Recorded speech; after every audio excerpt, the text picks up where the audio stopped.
Bien, que le Seigneur vous bénisse. C'est le pasteur Arthur Moussaka. Juste pour cette petite vidéo sur la communion, c'est la deuxième vidéo. C'est par rapport au fait que nous allons prendre la Sainte Seine. Et j'ai eu à cœur de faire cette petite vidéo et d'expliquer certaines choses. Donc nous allons commencer d'abord par un petit film. Et c'est à partir de ce petit film que je pourrai expliquer tout le reste. Que le Seigneur vous bénisse. Regardons ce petit film. Et sous son aile, garde ton espoir. Bien que l'ombre de la mort plane sur nous, l'Éternel est notre Dieu, et l'Éternel est un. L'Éternel est notre Dieu, l'Éternel est un. Il sera notre sauvegarde, notre bouclier. Protège-nous en cette nuit de terreur, ô roi de l'univers. Ne regardez pas! La mort est partout! Pourquoi tous les gens ont-ils peur? Pourquoi est-ce que cette nuit est autrement que les autres? Parce que cette nuit, l'Éternel, notre Dieu, nous délivrera de la servitude en Égypte. Tu ne redouteras pas la terreur de la nuit. Oui. Bien, que le Seigneur vous bénisse richement. J'ai pris cette portion de ce film, c'est parce que nous savons que Frère Branham, il avait regardé ce film en avant-première et il avait aussi, il nous avait recommandé même ce film. Donc ça retrace assez correctement ce qui s'est passé ces jours-là. Donc, nous allons nous lever, juste lire une écriture. Enfin, ce ne sera pas vraiment une prédication, mais simplement, je voudrais parler, je ne serai pas long, juste une petite vidéo. Nous allons lire dans Luc chapitre 22, le verset 14 au verset 16. L'heure étant venue, il s'est mis à table et les apôtres avec lui. Il leur dit, « J'ai désiré vivement manger cette Pâque avec vous avant de souffrir. Car je vous l'ai dit, je ne la mangerai plus jusqu'à ce qu'elle soit accomplie dans le royaume de Dieu. » Que le Seigneur vous bénisse. Donc, j'ai surligné, vous pouvez vous asseoir, j'ai surligné simplement le fait que j'ai désiré vivement manger cette Pâque. Donc, Jésus, en prenant la communion, il a mis ça en rapport avec la Pâque. J'ai désiré manger cette Pâque. Donc, cette communion, c'est cette Pâque. Alors, nous allons aller dans la même direction. Dans le message de la brèche entre les 7 âges de l'Église et les 7 sceaux, Frère Branham dit, donc ces choses, nous ne faisons que présumer parce que, comme je n'ai pas d'instruction, j'utilise des types. Je regarde et je vois ce qui est, ou ce qui a été dans l'Ancien Testament, ce qui est un type ou une ombre du nouveau. Et cela me donne une idée de ce qu'est le nouveau.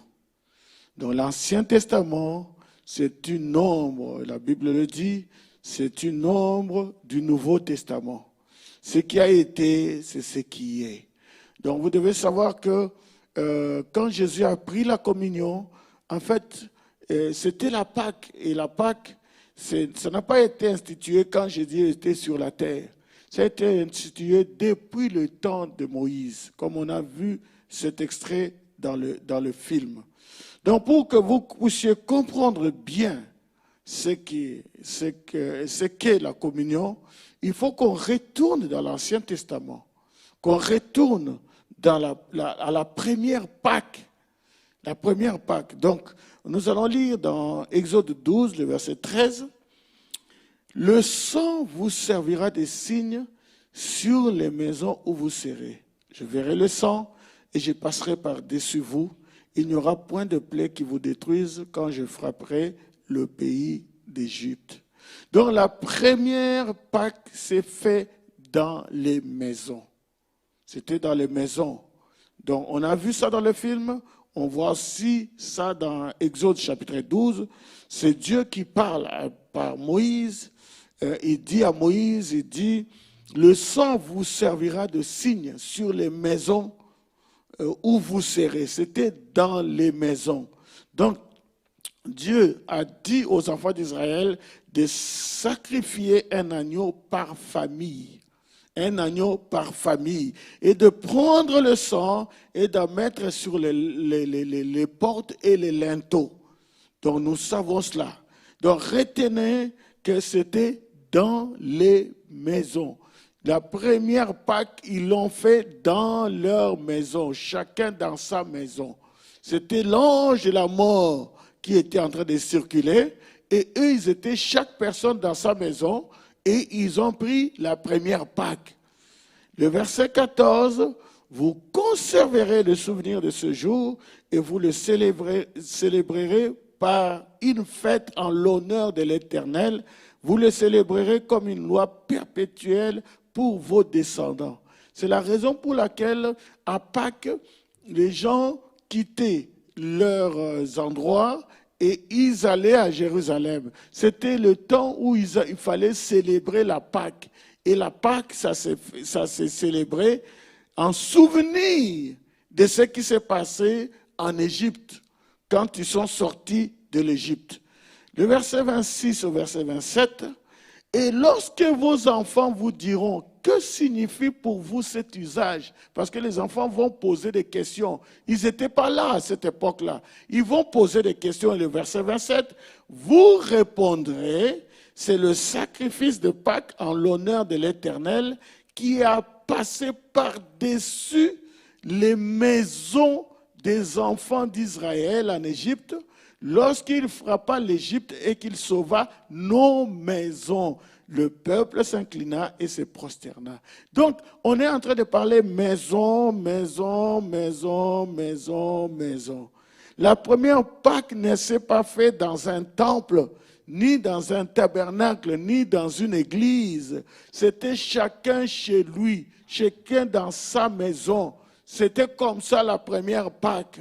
C'est pourquoi aussi, je peux dire ceci, c'est que le faire à l'église, c'est magnifique. Le faire à l'église, c'est merveilleux. C'est la chose par excellence. Quand nous venons, nous faisons la Sainte Seine à l'église, c'est ce qui nous a été enseigné par notre prophète et c'est comme ça que nous devons le faire. Mais il y a des moments où on ne peut pas le faire. On ne peut pas le faire à l'église comme en ce moment ici où l'ange de la mort est en train de circuler. C'est pour ça que, une église doit prendre la Sainte Seine. Les gens doivent prendre la Sainte Seine. C'est un moment solennel. Ça nous rappelle. C'est pour ça que c'est vraiment important de le faire. Si on ne peut pas le faire à l'église, alors on le fait dans nos maisons. Voilà même pourquoi Jésus aussi, la première Sainte Seine qu'il a fait, ou la seule Sainte Seine qu'il a fait, je ne sais pas si c'est la seule, mais ce qui est écrit dans la Bible, il l'a fait dans une maison. Ce n'était pas au temple. Dans Luc chapitre 22, le jour des pains sans levain, sans levure, c'était le jour des pains sans levain où l'on devait immoler la Pâque arriva.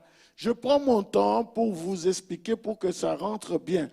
Jésus envoya Pierre et Jean en disant « Allez nous préparer la Pâque afin que nous la mangions. » Ils lui dirent « Où veux-tu que nous la préparions ?» Il leur répondit « Voici, quand vous serez entrés dans la ville, vous rencontrez un homme portant une cruche d'eau, suivez-le dans la maison où il entrera.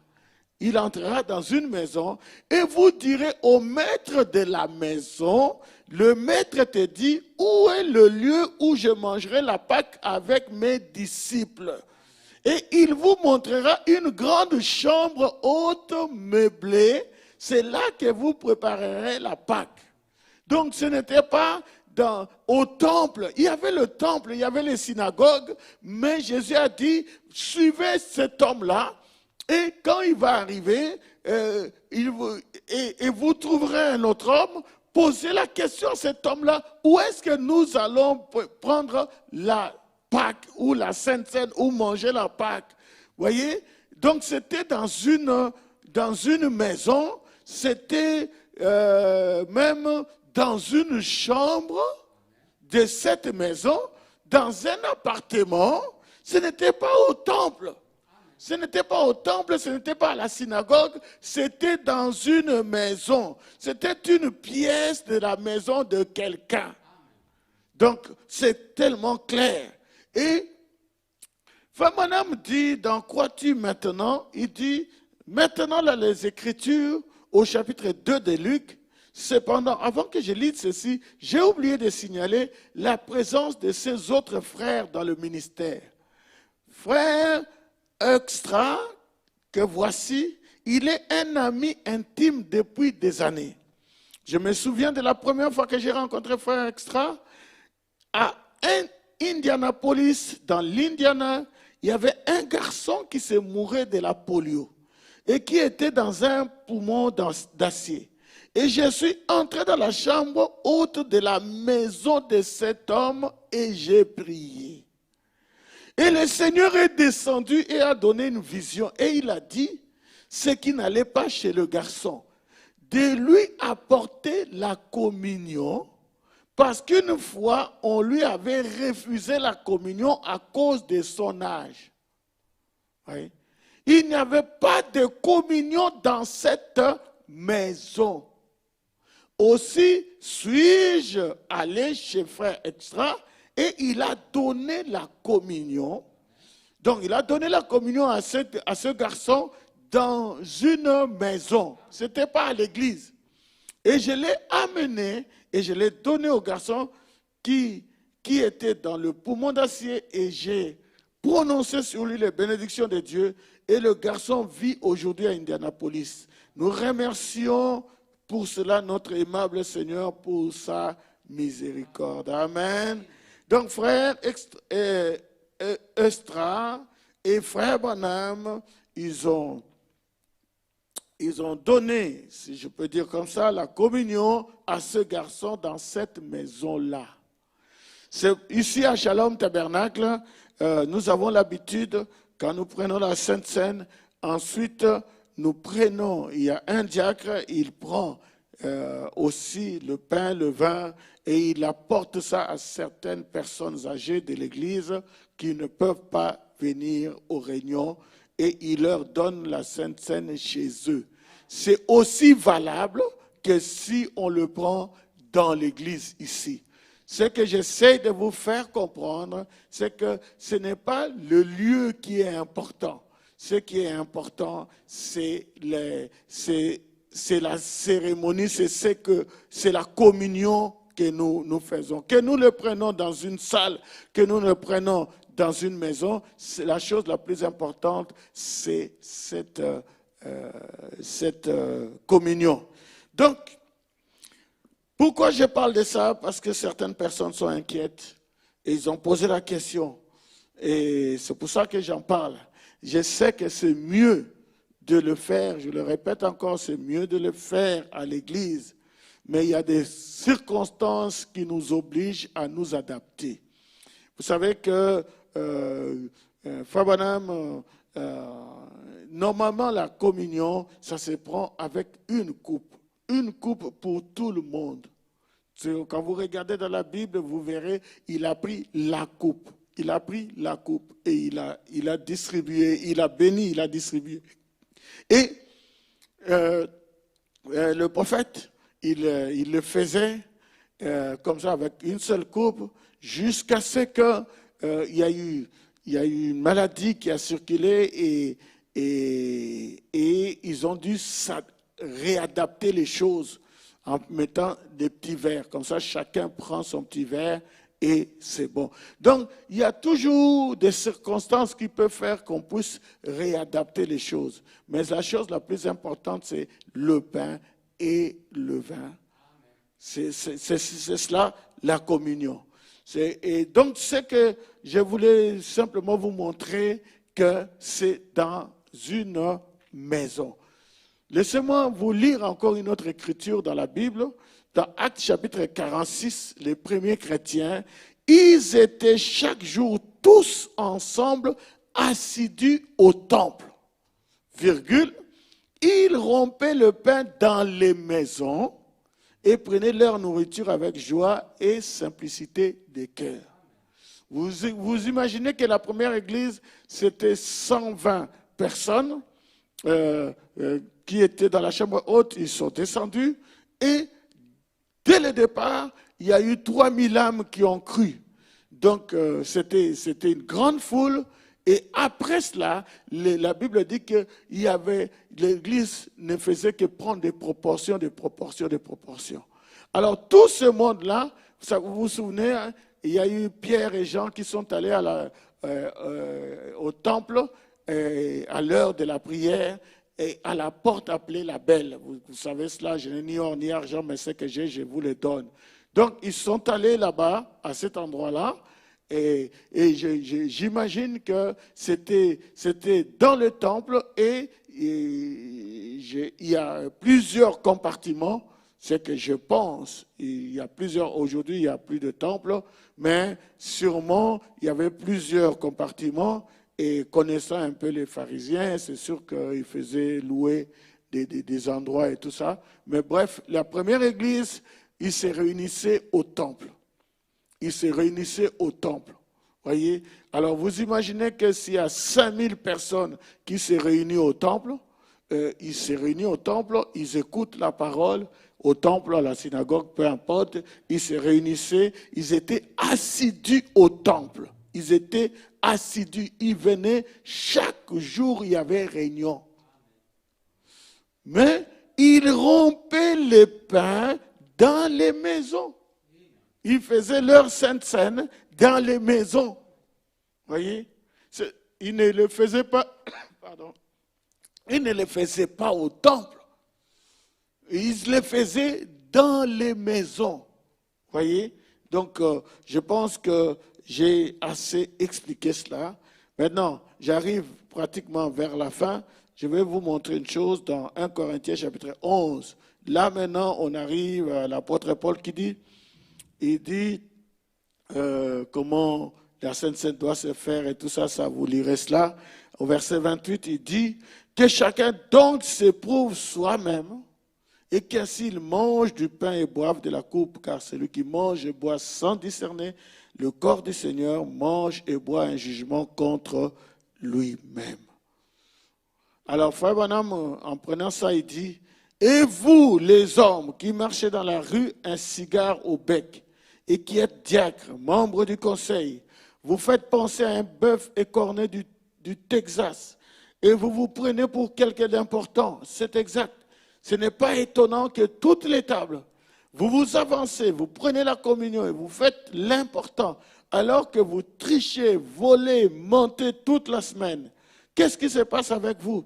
Toutes les tables sont pleines de vomissements. Oh, je prends la Sainte Seine. Bien sûr, nous faisons ça dans notre église. Jésus a dit qu'il nous ressusciterait dans les derniers jours si nous prenons la Sainte Seine. Mais celui qui mange ou boit indignement, sans discerner le corps du Seigneur, mange et boit un jugement contre lui-même. C'est pour cela qu'il y a parmi vous beaucoup de malades et d'infirmes et qu'un grand nombre sont morts.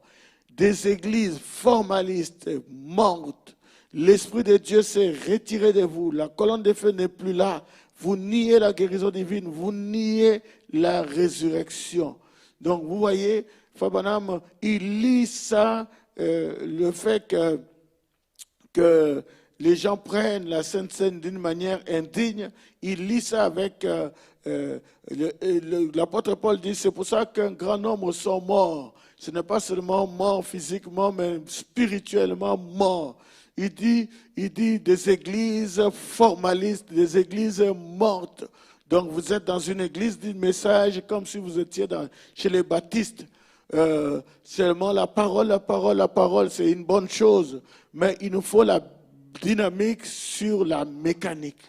Vous voyez, il faut la parole et l'esprit, il faut la parole ointe, il faut la colonne de feu dans l'église, il faut la guérison, les miracles, la résurrection, parce que Dieu, c'est un Dieu de miracles. Amen. Que Dieu soit béni. Alors, Frère Branham continue dans un autre message, que votre lumière luise ainsi devant les hommes. Il dit, en effet, je pense vraiment que c'est le devoir de tout chrétien de prendre la communion. La Bible dit, si vous ne prenez pas ceci, vous n'avez point de part avec moi. Et je crois que c'est un moment d'épreuve pour les chrétiens. Si nous ne les prenons pas, nous n'avons point de part avec lui. Et si nous la prenons indignement, nous sommes alors coupables envers le corps et la mort de Christ. Ainsi, cela amène le chrétien au point où il reste en prière. Ainsi, en venant à la communion, on devrait venir avec révérence, solennité et sainteté, s'en approcher en confessant toutes nos fautes et en priant les uns pour les autres. La Sainte Seine, vous ne devez pas prendre ça n'importe comment. Si vous ne vivez pas une vie correcte, ne le prenez pas. Voyez, vous devez vous examiner, mettre votre vie en ordre, réparer les choses avant de prendre la Sainte Seine. Cela est vraiment important. Parce que si vous le prenez sans réparer, si vous le prenez sans réparer, vous mangez quelque chose, un jugement contre vous-même. Mais si vous ne le prenez pas, cela prouve que votre vie n'est pas clean avec Dieu. Voyez? Donc c'est pour ça que Frère Branham dit que c'est une épreuve. Je pense le mot en anglais veut dire un défi, un challenge. Vous voyez, la Sainte Seine, c'est vraiment un défi. Vous voyez?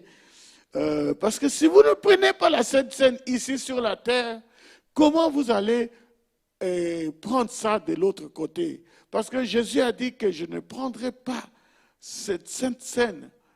C'est la dernière que je prends avec vous, jusqu'à ce que nous allons le prendre avec vous dans le royaume de mon Père. Vous voyez, nous allons là-bas pour prendre la Sainte Seine. Si ici, déjà, vous ne pouvez pas les prendre, alors comment vous allez les prendre là-bas? Et si vous êtes un père, vous êtes dans votre maison, et que vos enfants, votre femme voient que vous ne prenez même pas la Sainte Seine, hein, ça veut dire qu'il y a quelque chose qui ne va pas. Si la maman ne prend pas la Sainte Seine, comment vous allez dire aux enfants, les enfants, vous prenez la Sainte Seine? Non. C'est pour ça que Frère Branham dit que c'est un showdown. Voilà, c'est un showdown. C'est en anglais, showdown, ça veut dire c'est un défi. Voyez, un chrétien doit prendre la Sainte Seine. Si vous ne prenez pas la Sainte Seine chez vous, cela prouve qu'il y a quelque chose qui ne va pas avec vous. Les enfants vont se poser des questions. Voyez, donc faites attention à cela. Et si vous les prenez indignement, parce que la femme, les enfants, tout ça, ils vont voir que non, je ne suis pas spirituel, alors je vais les prendre. Sachez que vous prenez un jugement contre vous-même. Hein? C'est un challenge, c'est un showdown. Et ce challenge-là va dans vos maisons. Aujourd'hui, ça va dans vos maisons. À l'église encore, quand on dit, c'est la Sainte Seine, ceux qui ne vont pas prendre, ils peuvent sortir. Ok, vous sortez, ok. Et les restes, ils prennent la Sainte Seine. Mais là, ce sera chez vous à la maison. Alors, je termine en lisant le verset 30. C'est pour cela qu'il y a parmi vous beaucoup d'infirmes et de malades et qu'un grand nombre sont morts. Un grand nombre sont morts. Et ce n'est pas seulement mort physique, hein. C'est spirituellement mort. Ils ont pris la Sainte Seine pour faire plaisir aux autres et spirituellement ça les a tués. Et physiquement ça les a tués. Alors, un chrétien doit prendre la Sainte Seine. Donc, vous avez pratiquement une semaine, ou peut-être pas une semaine, quelques jours, où vous devez mettre votre vie en ordre. Mettez votre vie en ordre envers votre conjoint, envers vos enfants, envers l'Église, envers des frères, envers des sœurs, arrangez votre vie et prenez la Sainte Seine. Si vous n'arrangez pas, bon, enfin, faites ce que vous voulez. Je termine le verset 31. Si nous nous jugions nous-mêmes, nous ne serions pas jugés. Mais quand nous sommes jugés, nous sommes châtiés par le Seigneur, afin que nous ne soyons pas condamnés avec le monde. Mais Père, nous te remercions et nous te rendons grâce pour cette petite vidéo, Seigneur. Nous prions, Seigneur, que tu bénisses tous ceux qui vont écouter, suivre cette vidéo, Seigneur. Que tu leur accordes une grande grâce. Et bénis aussi, Seigneur, le pain et le vin et la Sainte Seine qui sera fait dans nos maisons. Au nom de Jésus-Christ, nous avons ainsi prié. Amen.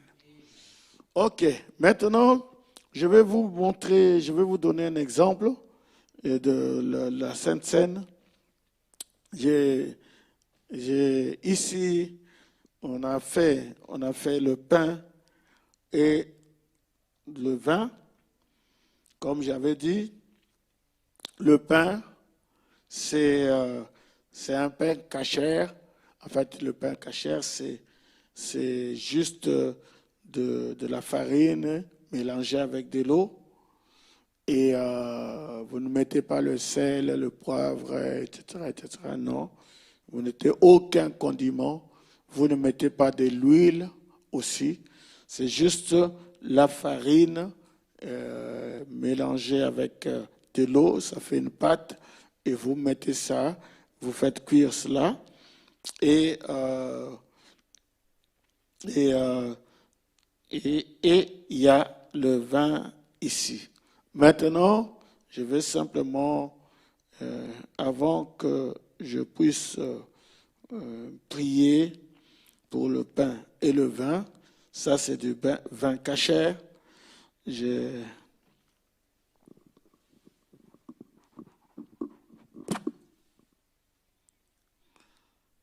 mets, comme je vais prendre avec mon épouse, je mets juste une petite quantité parce que nous, Fabanam dit dans l'exposé cet âge de l'église, il dit que chez nous, on ne boit pas.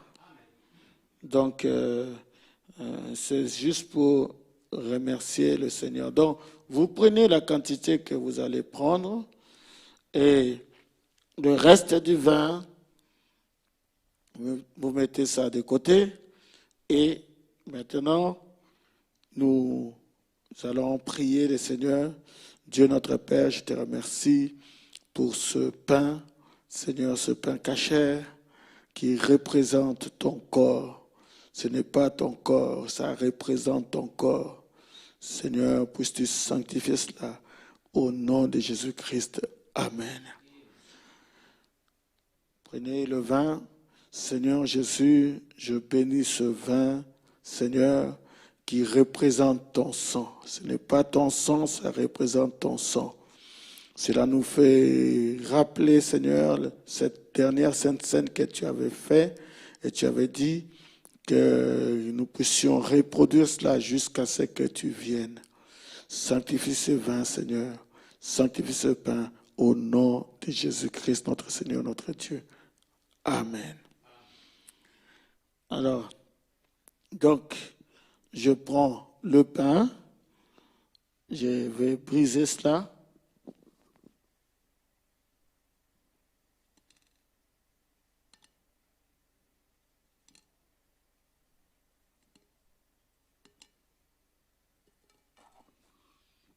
Donc, comme je vais prendre ça avec mon épouse, alors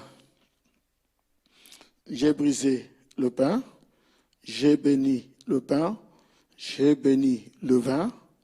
Alors nous allons le prendre. Ce n'est pas une grande cérémonie. Si mon épouse peut s'avancer. Et Nous allons prendre cela.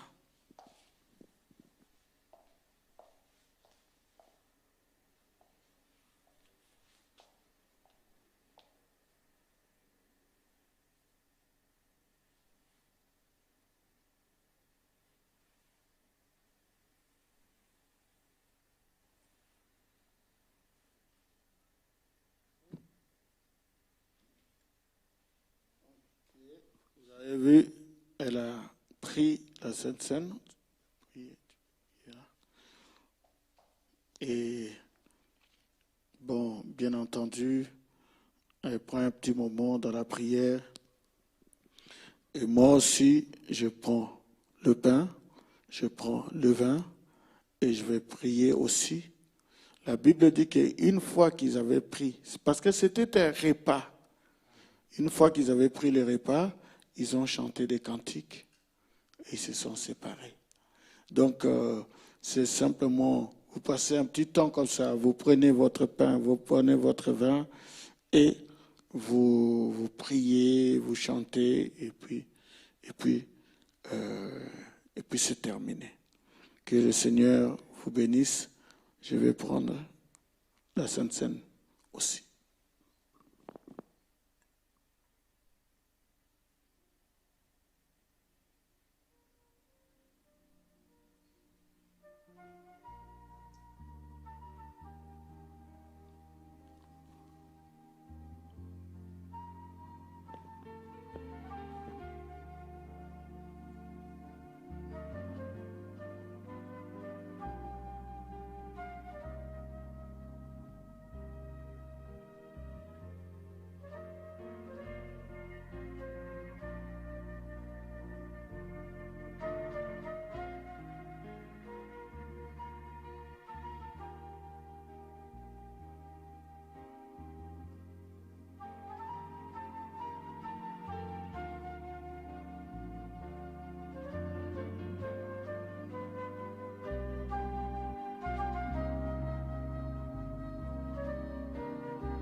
Maintenant, le pain qui est resté, comme la Bible nous dit que le reste de la Sainte Seine, ça ne peut pas passer, ça ne peut pas être conservé jusqu'au matin.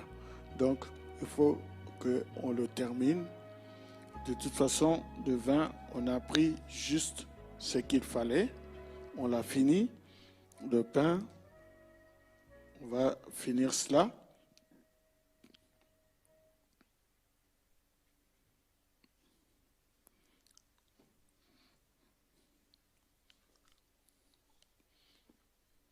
Et puis, l'assiette est vide. Alors, l'histoire est terminée. Que le Seigneur vous bénisse richement.